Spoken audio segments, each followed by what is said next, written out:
Hello everyone, welcome to Gosport Railworks. My name's James and today we're doing another 3D printed kit. This time I'm doing some LSWR 56-foot cross country coaches. So I've got a set of 3 with me today.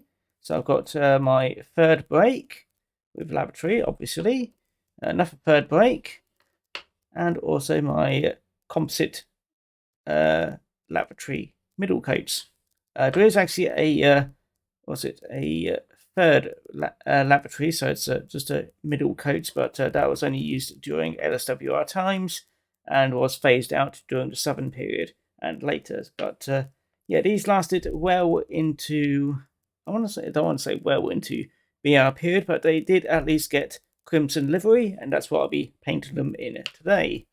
I'd also be using my newly developed, this is actually the older version of it, my bogie mounts, and you just pop them in like that, because this is actually the better way which I've managed to make some coaches. So pop them in like that, they just about wedge in there. You will glue them in, and then pretty much you've got your bogie mount. I've developed it this way because after some trial and error with my older LSWR 48-foot coaches, this actually was the most successful way to print coaches, and yeah, so I'm developing it like that. And this gives you access to the inside, so you can put your glazing in, you can put your handrails in, and all you have to do basically after that is put in the bogie mounts, so put that in, and then put in your floor. If you want to add detail for the inside, I would recommend attaching that to the floor, then putting that inside. But I'm just going to be putting in the floor and not worrying about any of that, because that's a bit too much work for me. But yeah, I have developed a slightly alternate design of bogie mount then for my 48-foot coaches, so I'm putting them there. But yeah, I'm hoping that'll be slightly better than that one.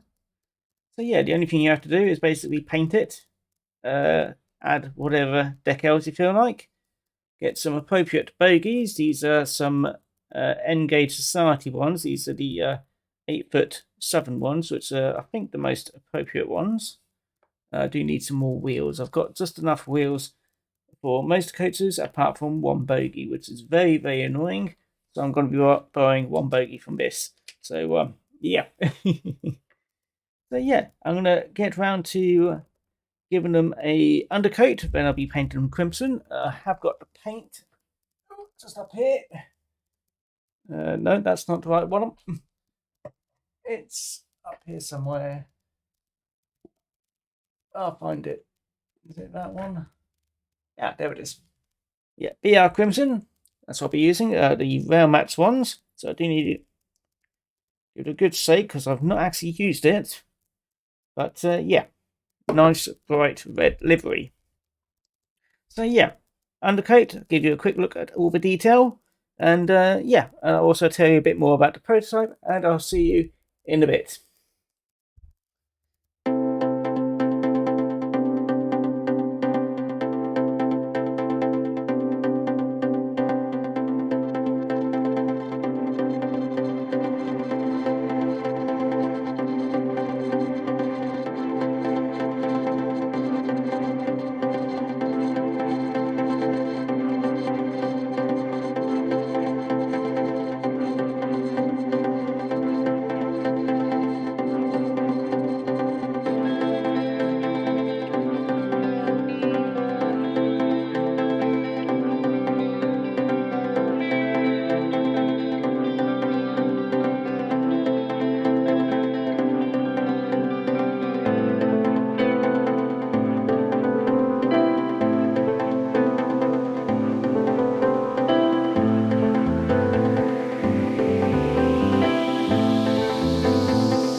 not like this, make it drop.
The LSWR made 36 sets formed of 56-foot coaches, and these sets were generically called Cross Country sets.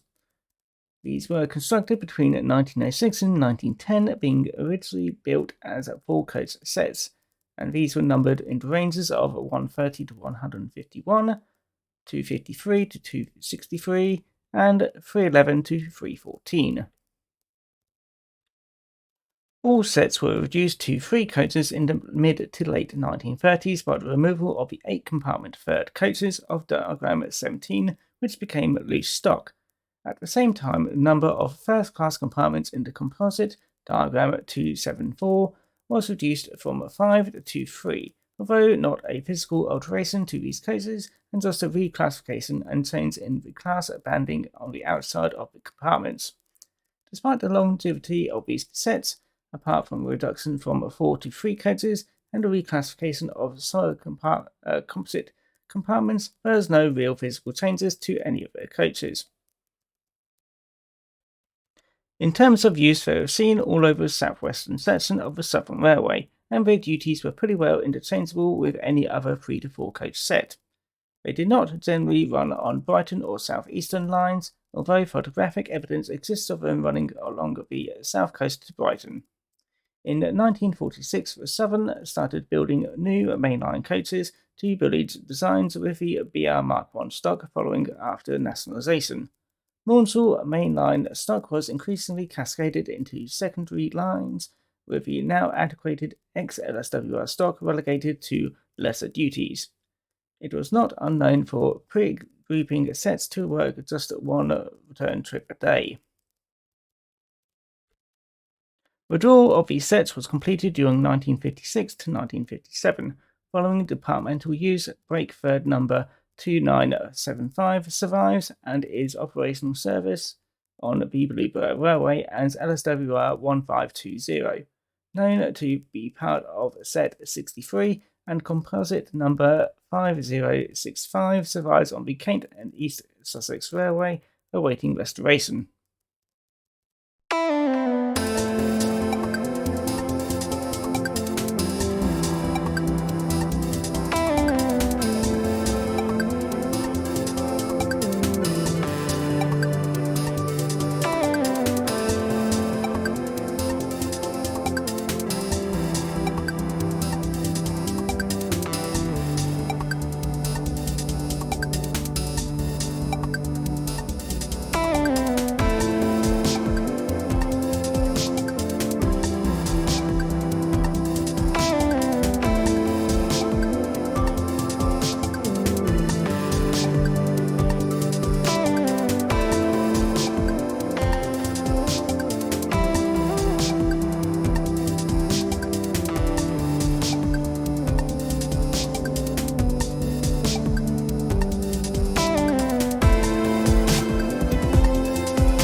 Right, here we are, my LSWR Cross Country coaches now I'm out, and they're looking rather smart in that BR Crimson livery, which I did have a bit of a problem applying because I accidentally, I was meant to use paint thinner, accidentally mixed in paint cleaner into the airbrush mix, and yeah.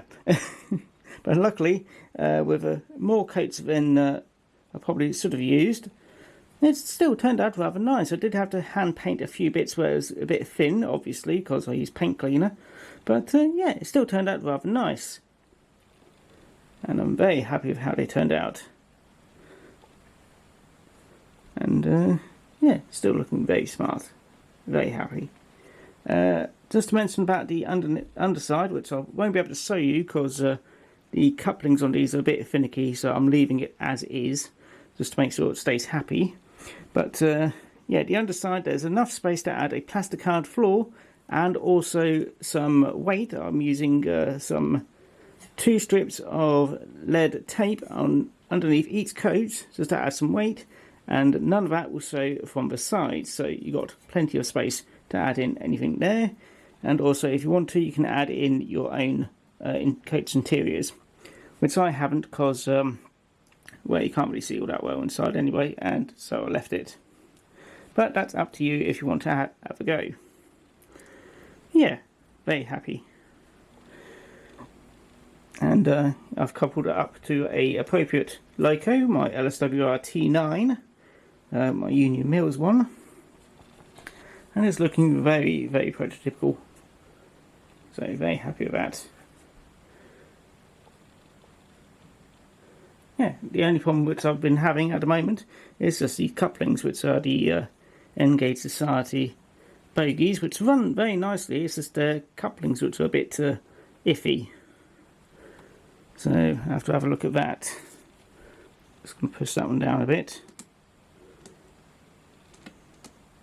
Now that I've touched it, it's probably going to decouple all its way around, but let's hope for the best and give it a quick run round. I need a once round just in case it does decouple.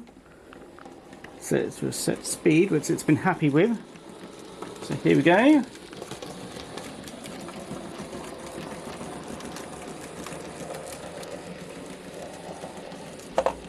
Oh, getting a bit caught there. There we go. That's looking rather nice now.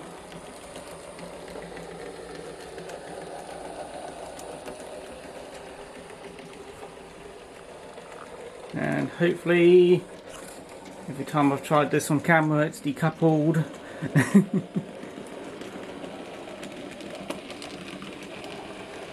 Oh yes, thank you. So I'm gonna, while I'm ahead, I'm gonna stop. Yes, very happy. As I said, I do have to look at them couplings, but other than that, these coaches are perfectly fine. I'm very happy. Now, pricing for all of these, because I do have, as I said, I do have 3 variants, which you can 3 coats variants. I can make a 3 set, as you can see here, which is a brake third lav, and a composite lav in the middle. There is the 4 set, which is used in LSWR times, which adds a third lav in the middle just between these two.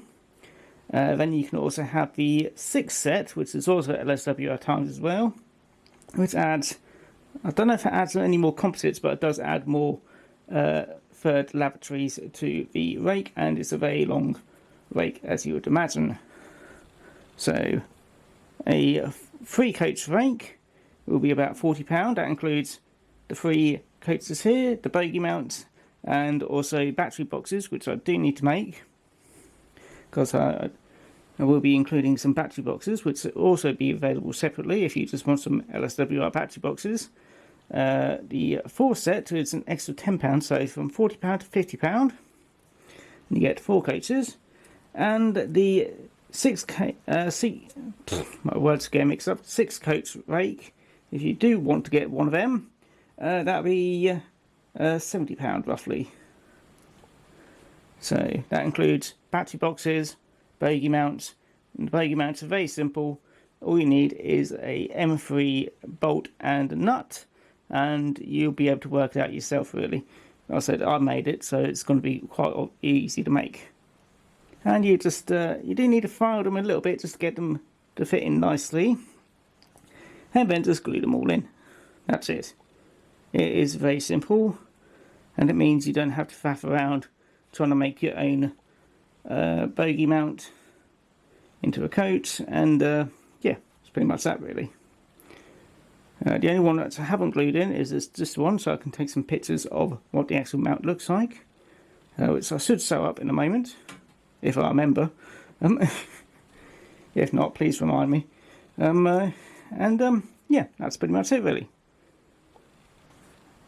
So, very happy with how these coaches have turned out. And I do want to make some more. May need to find alternative couplings, but yeah, very pleased. So do let me know what you think. Do you like the coaches? Do you not like them? Either way, I've still made them, and I enjoyed them, and that's the main thing in my opinion. So yeah, let me know what you think of the video. If you do like the video, feel free to like, comment and subscribe. If you didn't like the video, well, I hope you enjoyed it anyway. And other than that, I'm going to have a rest now, because yeah, the fumes off the varnish has been affecting my asthma, so I'm going to have a rest. Anyway, once more sending round, and I'll see you all again next time. So that's goodbye from me, and it's goodbye from my LSWR rake, which I'm very happy with. Let me just pop that to speed. There we go. Bye bye now. Wait till it gets past the bridge as always. And maybe a bit more outside. Yeah, that'll do. Bye bye now.